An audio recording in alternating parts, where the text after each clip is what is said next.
Ustadz nih ada keterlibatan dari anggota keluarga suaminya, kalau menurut saya sih agak terlalu jauh ya ikut masuk urusan rumah tangga orang sampai akhirnya mengatur-ngatur soal hak waris bagi si anaknya. Tapi menarik itu sekali, perjalanannya susah. Tapi Masya Allah kasih kenikmatan, ketemu orang baik, di mana suaminya beliau menikmati seorang istri, walaupun dianggapnya ini adalah sebentar. Kemudian tambah berat lagi, ingat itu adalah untuk kedekatan Allah kepada seorang hamba. Ada sebuah riwayat, ketika Nabi Musa alaihi salam bertanya kepada Allah, dialog dengan Allah, ya Allah, kemana saya akan menemukan engkau ya Allah? Kemudian dalam riwayat itu Allah menjawab, kau temukan di hati hambaku al-munkasirati qulubuhum. Di hati hamba-hambaku yang sedang gelisah, yang pecah hatinya, yang sedang hancur hatinya, di sanalah ada Allah. Ini artinya apa? Kalau kita ada saudara kita, tetangga kita sedih, disitulah tempat banyak amal, banyak dekat kepada Allah. Ini luar biasa. Nah, kasus yang keduanya tadi Mas Farid, di mana ternyata keluarganya yang pada akhirnya sudah nggak ada urusan. Ini sang anak, apapun kondisinya, dia masih perjaka, kemudian sudah menikah, ini sudah haknya, sudah kewajiban urusan pribadi. Nggak ada urusannya dengan keluarganya, itu pilihannya. Nggak boleh keluarga itu sudah ikut campur, ini tanggung jawab seorang suami kepada istri, bukan lagi urusan keluarga.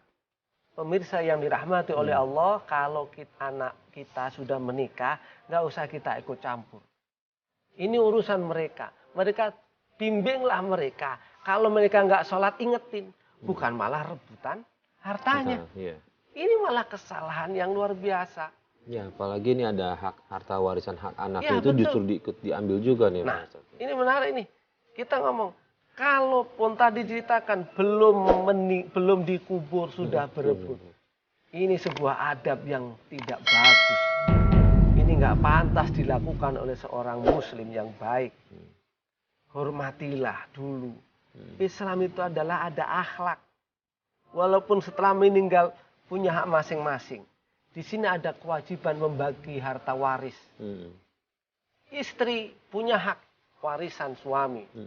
Walahunna rubu'u mimma taraktum illam yakul lakum walad. Apabila seorang suami meninggal, dia punya anak, istri itu masih punya hak 1/4. Gitu. Kalau nggak punya anak nih, kalau punya anak, sumun 1/8. Loh ini kok langsung diambil?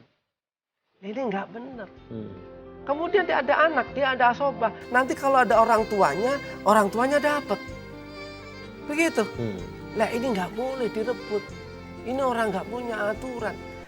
Tidak usah ngomong syariah, nanti kalau kita laporkan ke pengadilan pun akan ditetapkan sesuai dengan aturan pengadilan seadil-adilnya. Begitu. Ini baru warisan. Kemudian dia akan merebut anak. Siapa yang berhak mengasuh anak itu? Ya ibunya. Bukan lagi orang tuanya. Kecuali kalau ibunya sudah tidak sanggup. Kondisi misalnya miskin. Ataupun sakit. Ataupun apa yang tidak memungkinkan. Bisa orang lain. Kalau orang lain tidak akan sama memberikan kasih sayangnya. Seperti ibunya sendiri. Bu Yanti, setelah diusir Bu Yanti tinggal sama orang tua? Atau ngontrak? Saya mengontrak. Saya mengontrak. Nah, untuk kebutuhan hidup sehari-hari, makan, sekolahnya anak-anak itu dari mana? Saya bekerja serabutan. Serabutan itu apa aja, boleh tahu? Ya, itu beres-beres rumah orang. Oh, sebagai asisten rumah tangga ya, di rumah. servis, penting halal buat anak saya. Oke, orang tuanya ibu masih ada? Masih ada. Ibu pernah cerita nggak kasus yang apa ibu alami ini sama orang tua? Enggak, saya nggak pernah cerita terhadap dia. Kenapa? Karena saya masih trauma dan sakit hati oleh orang tua saya. Loh, maksudnya sakit hati sama orang tua, memang ibu diperlakukan tidak baik oleh orang tua? Bukan tidak baik lagi, dia tidak pernah sayang sama saya. Nah, yang jadi pertanyaan lagi Pak Ustadz, saya dapat info dari tim bahwa Ibu Yanti ini pernah mau diperkosa oleh ayah tirinya. itu yang bikin Ibu Yanti trauma dan begitu marahnya dengan ibunya karena ibunya nggak percaya kalau ayah tirinya mau memperkosa Ibu Yanti. Nah, kalau kasusnya seperti itu bagaimana nih Pak Ustadz? Anak harus apa nih dengan orang tua? Ini penting lagi nih. Iya. Ini ternyata Ibu Yanti hidup dengan ayah tiri. Ya. Nah ini lebih masalah lagi nih. Pemirsa yang dirahmati oleh Allah, Ibu Yanti yang saya sangat prihatin ya. Seorang ibu kalau ada laporan begini jangan marah dulu. Karena ini informasi. Informasi itu perlu cek and recheck. Salah kalau ada seorang ibu tahu-tahu marah gara-gara anaknya salah. Mungkin anak masih kecil tapi ini perlu informasi seorang anak karena bisa jadi anak itu nggak mungkin ngarang-ngarang. Tetapi kalau anaknya ini informasinya yang ini informasi luar biasa perlu ditanya. Jangan langsung pukul. Ibu Yanti bisa selamat dari perbuatan ayah tiri seperti itu gimana ceritanya? Saya berontak, lalu saya lari ke rumah nenek saya. Saya bilang sama ibu saya, waktu itu ibu saya baru melahirkan. Saya cerita, Ma, saya pengen dibeginikan oleh ayah.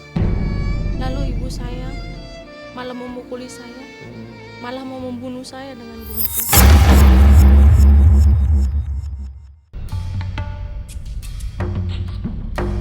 Aku mau ngomong sesuatu. Kamu mau ngomong apa? Mama lagi sibuk nih jahitin baju adik kamu. Sebentar aja. Ada apa? Jadi gini, kemarin waktu mama nggak ada, aku dipaksa buka baju sama papa. Hah? Apa maksud kamu? Kamu jangan asal ngomong ya. Ayah kamu gak mungkin seperti itu. Aku serius, Ma. Aku disuruh buka baju, terus disuruh tiduran sama papa. Tapi aku nggak mau. Nggak mungkin. Kamu mau ibu bercerai lagi, ha? Gara-gara kebohongan kamu ini. Kamu tahu, ayah kamu dulu berpisah dari ibu, dia karena nggak bertanggung jawab. Kamu mau ibu cerai lagi? Gara-gara kelakuan kamu ini, ha? Nggak mau, aku serius, Ma. Aku nggak bohong. Kamu jangan asal ngomong ya. Balik kamu, Yanti! Sini kamu! Tapi syukur alhamdulillah nggak terjadi kejadian itu. Terus kemudian yang jadi pertanyaan lagi adalah ayah kandungnya Bu Yanti kemana? Saya nggak tahu dia di mana. Oh jadi ketika sudah menikah dengan ayah tiri, Ibu Yanti posisinya masih anak-anak atau sudah besar? Saya ditinggal ayah saya dari umur 1 minggu. 1 minggu. Jadi saya nggak tahu. Sampai sekarang nggak tahu Ibu Yanti. Di Maksudnya mana? apakah wafat, meninggal atau pergi, nggak tahu juga. Enggak, Nah saya nggak tahu. menikah kemarin siapa wali nikahnya? Wali hakim. Dari wali hakim. Iya. Karena dianggap orang tuanya ayahnya nggak ada. Iya. Nah, Masya Allah. Pak Ustadz ini bertubi-tubi nih Pak Ustadz cobaan yang dialami oleh Ibu Yanti nih. Ya. Nah, untuk kedepannya Ibu Yanti ini sekarang udah tinggal dengan anak 4 ya Bu ya? Iya. Anak 4, nah kira-kira amalan apa nih yang biasa Ibu Yanti tetap kokoh untuk menjalankan, tetap istiqomah, tidak mengulangi salah jalan yang sebelum yang Ibu Yanti lakukan. Pertama pelajaran kita ini Mas Ya. Farid, Bu Yanti, pemirsa, jangan jadikan keluarga kita seperti neraka. Karena nanti pengaruhnya ke anak-anak, gitu loh.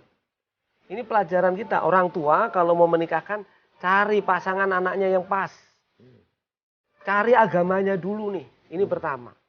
Kemudian kalaupun sekarang sudah terjadi, apa yang harus kita lakukan? Tidak lain kita mohon ampun kepada Allah. Sekali lagi tidak ada orang tuh nggak punya dosa. Sebaik-baik orang pendosa itu adalah yang bertaubat. Mohon ampun kepada Allah. Mohon ampun ke ibu. Sudah yang lewat, sudah lewat. Sekarang kita mau membuka lembaran baru. Minta ampun kepada ibu. Ibu mohon ampun. Ini kesalahan saya banyak salah. Ridhonya Allah itu tergantung ridhonya orang tua. Kalau orang tua ridho, Allah akan ridho. Nanti kalau Allah ridho, orang tua ridho, hidup kita akan enak Bu. Yang kedua, bacalah 2 surat akhir At-Taubah. Itu dibaca terus deh. Laqad ja'akum rasulun min anfusikum azizun 'alaihim ma anittum harisun 'alaikum bil mu'minina raufur rahim fa in tawallaw faqul hasbiyallahu la ilaha illahu 'alaihi tawakkaltu wa rabbul 'arsyil azim. Nanti dilihat ya, Bu. Ibu rajin sholat ya. Nanti baca akhir surat At-Taubah yang terakhir. Mudah-mudahan nanti akan orang-orang yang berpaling, orang yang akan dimudahkan oleh Allah. Amin. Terutama Amin. sholat. Insyaallah. Jangan tinggalkan sholat. Iya. Sholat 5 waktu ya Bu ya. Nanti biar mudah insya Allah selesai masalah ini. Ya. Baik, terima kasih Pak Ustadz atas semua nasihatnya. Ibu Yanti, coba dijalankan apa yang Pak Ustadz tadi sampaikan.